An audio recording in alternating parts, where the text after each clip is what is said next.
Imagine it's November 2024. Detectives are sitting in an unmarked car outside a local bar in Minnesota. They aren't chasing a drug lord or a gang leader. Their target? A frail 84-year-old man named Jon Miller.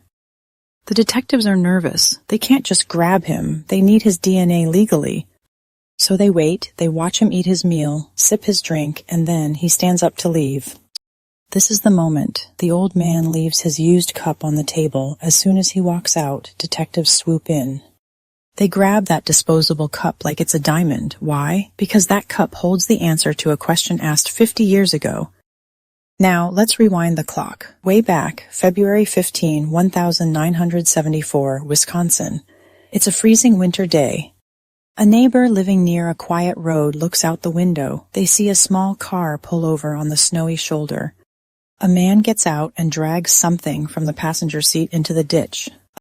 The witness thinks, is that a mannequin, a doll? But the feeling is wrong. It's too heavy. As the car speeds away, the witness goes to check.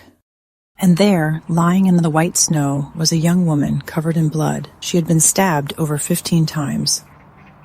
Her name was Mary Schlais. She was only 25 years old, an artist full of dreams.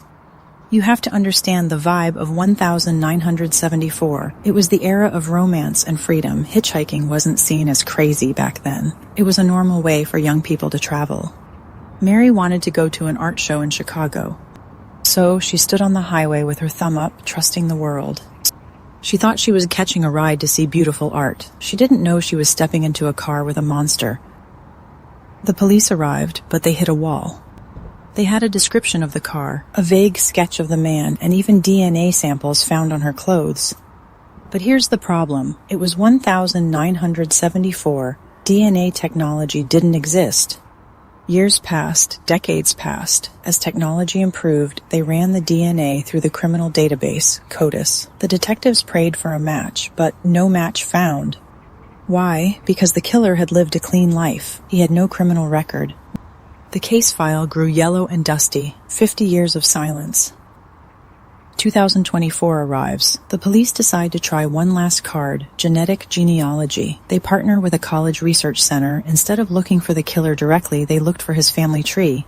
Researchers analyzed the DNA and started building a massive family map. Cousins, second cousins, distant relatives, and all the lines pointed to one specific family.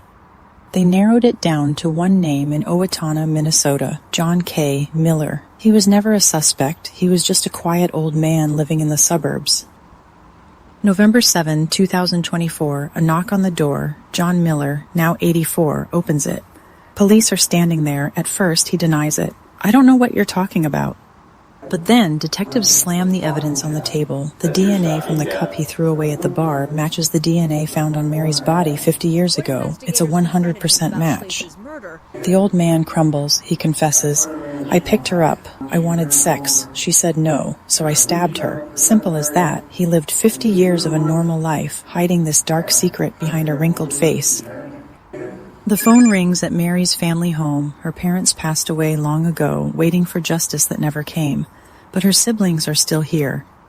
When they heard the news, they wept. We thought this day would never come, they said. For 50 years, Mary was frozen in time as a 25-year-old victim.